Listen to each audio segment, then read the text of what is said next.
Well done. Great blending. Now, if it's a child that I know very well because I've been working with them, I'll give them a little bit more of a pause before I step in and give them the word. It can be really frustrating for children if they're trying to do it and they can't get there and nobody steps into them to help. So where he's going there, big, which is brilliant, that's exactly what we want him to do, is following the monster sounds. He gave quite a long pause there. I would have jumped in. Big, big. Try again. If they don't want me to do that, they'll say, don't tell me, and then I'll give them longer. But give them more help than less. Otherwise, they can switch off and not want to even try, and you don't want that. Next one. Down here. Or does it go like that? Oh, yeah, I did it like this. Big. So it's really interesting there, wasn't it? He was saying, oh, okay, so we go, really, he's saying, oh, we go down the page and then we go to another page. So this is reading behavior. Whereas if they look at a piece of paper, they obviously they're going left to right all the way across. Well, just because there's there's 2 pages there that are spread out, how is he supposed to know it's 2 separate pages? So yes, we're going down. It's funny because then Mummy pointed to the actual first word to go across. That actually wasn't what he was asking. He was saying, am I going this word, then down, then to the next page? So that was quite a good opportunity to explain about, here's a page, we finish this page first, then we go to the next page. He knows that, he's figured it out himself. And then you go down and then you go down again. So we go along here, along here, along here, and along here. So the next word's that one. Bog. So lovely blending there. If the sounds were b-og, he's blended them well together. Brilliant. The monster that is there is actually monster d. So actually he's following the monster sounds. It's d-og, dog. What's that monster sound? Bo. B. Is it? Oh, Mummy did the wrong sound.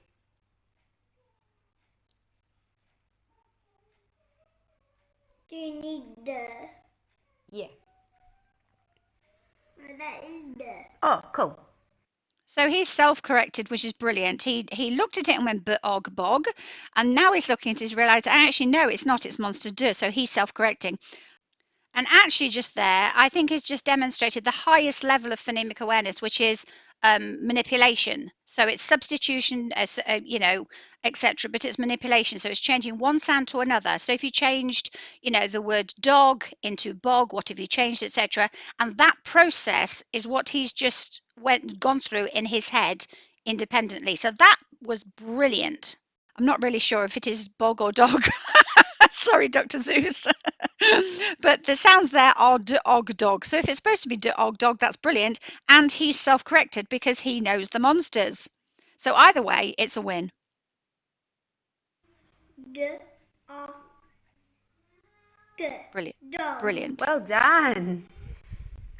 Do you know what this one's got 4 monster sounds in it. Are you telling him that because he can't see there are 4 monster sounds there, Mummy? Less talking. So he knows what he's going to do. You don't need to have said anything there. He's just going to follow the monster sounds to say the word. The word is oh, it, oh, little. Because they're not monsters he's worked with a lot, because obviously we're starting off with s, at, p, it, n in the group with their explicit phonics teaching, but he knows these monsters, but it's going to be a case of using, recognizing the monsters, using working memory to hold on to them to then blend them. So I would here say, oh, little, oh, it, oh, little, can you do it? And if he doesn't want me to do that, he'll tell me, I'll say, no, let me do it. And next time I will for the next word.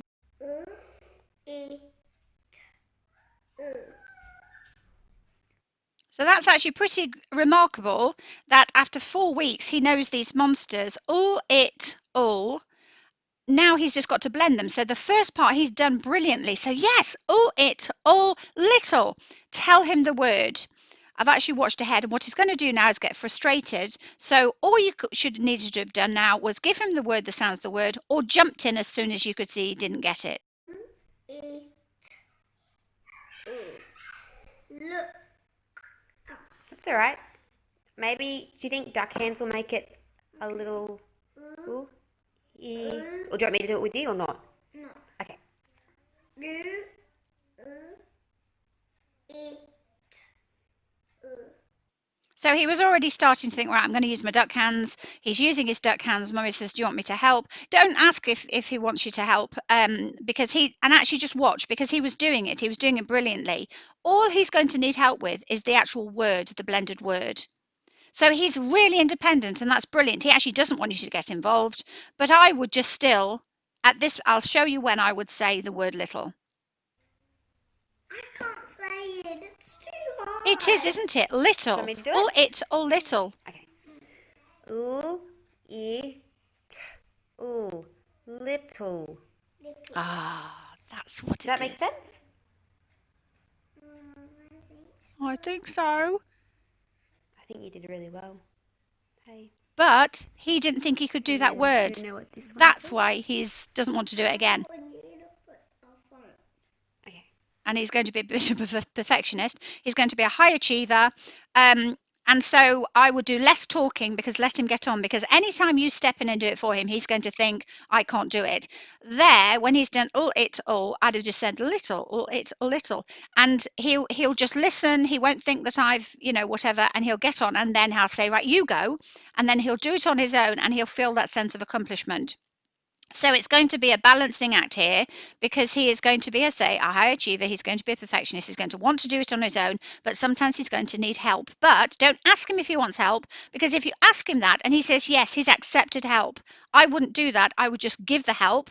And then, to be honest, I would be a bit annoying, because I would give the help and he'd say, stop, don't tell me. But he's got that information and he can carry on. It's just a different way of approaching this.